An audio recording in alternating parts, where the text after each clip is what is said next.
Hi, my name is Joshua Thurman, and for my speech today, I have four audience members, one holding the cameras, my fiance, Ashley, and I have my brother Andrew, and my mother and father, Diane and Robert. Hello. All right, in 1964, when the general manager of Ford, Lee Iacocca, approached Mr. Shelby, he said, I want you to make a sports car out of the Mustang. And Mr. Shelby replied, Lee, you can't make a racehorse out of a mule. And that started a historic chain reaction in American international racing and the Ford V8 engine. And the V8 engine, of course, being a staple of American muscle cars. So, how exactly did Carroll Shelby catapult Ford into the international racing scene and create a lifelong partnership with Ford and the Mustang? I think this quote from Mr. Shelby perfectly sums it up. Success is not about how many cars you sell, it's about the passion and the love and the quality of the product. So we will explore the history of Carroll Shelby, how he got into racing, his association with Ford, and one of my favorite cars, the GT350. But before we can understand the car and its impact on American history, let's begin by understanding the man behind the wheel. So what did he do exactly before racing?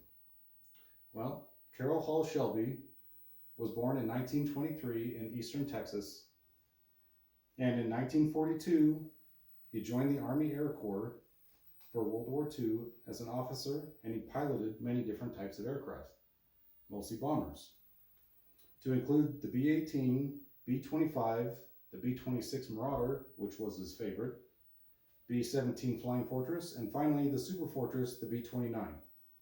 And the reason that he liked the B-26, to no surprise, was because it flew in a straight line faster than the Japanese, Italian, and German fighter planes. So shortly after the war, he won his first race in 1952.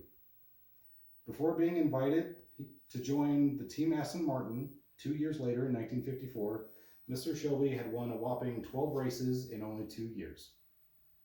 The crowning moment of his international racing career came when he won the 24-hour race in Le Mans in 1959. But he was battling a chronic heart condition that whole time, which makes it even more impressive. But he was forced to retire shortly after. Carroll Shelby had noticed during his time driving Europe's fastest and most expensive cars, there was one problem, and it was reliability. So he came up with the idea of creating his own car and calling it a Cobra, after a dream he had. A car with a perfect blend of simplistic, easy to maintain, easy to fix V8 muscle, and the performance and handling of Europeans' key marquee cars. With a newfound partnership with AC Cars in the United Kingdom, he had the chassis, but he still needed the engine. So he reached out, of course, to Ford. So at the time, since Ford was losing the battle with Chevy and their Corvette, his pitch was very well received. And with Shelby's heart always in racing, he added one stipulation: to eventually compete internationally against Ferrari. And then, shortly after, Shelby American Incorporated was born, marking a new era of American performance with the Ford 260cc and then the 289 cubic inch engines. Cobras proved to be a success in showrooms and racetracks worldwide. So the Cobra was soon dominating and starting to defeat Corvettes coast to coast. And on July 4th, 1965, the Cobra won the first World Manufacturers GT Championship, handling Ferrari their very first taste of defeat. And the following year, Ford handed over their whole international GT car program to Shelby. After a few tweaks, the Ford GT dominated Ferrari in the 1966 24-hour Le Mans, winning, as you can see here, winning first, second, and third. A feat that is doubtful to ever be repeated, honestly. So now we know about Mr. Shelby, the racer and manager, but what about the innovator? Now to discuss, let's talk about the the birth of the GT350 and the GT500. So first of all, let's go walk this way to the garage.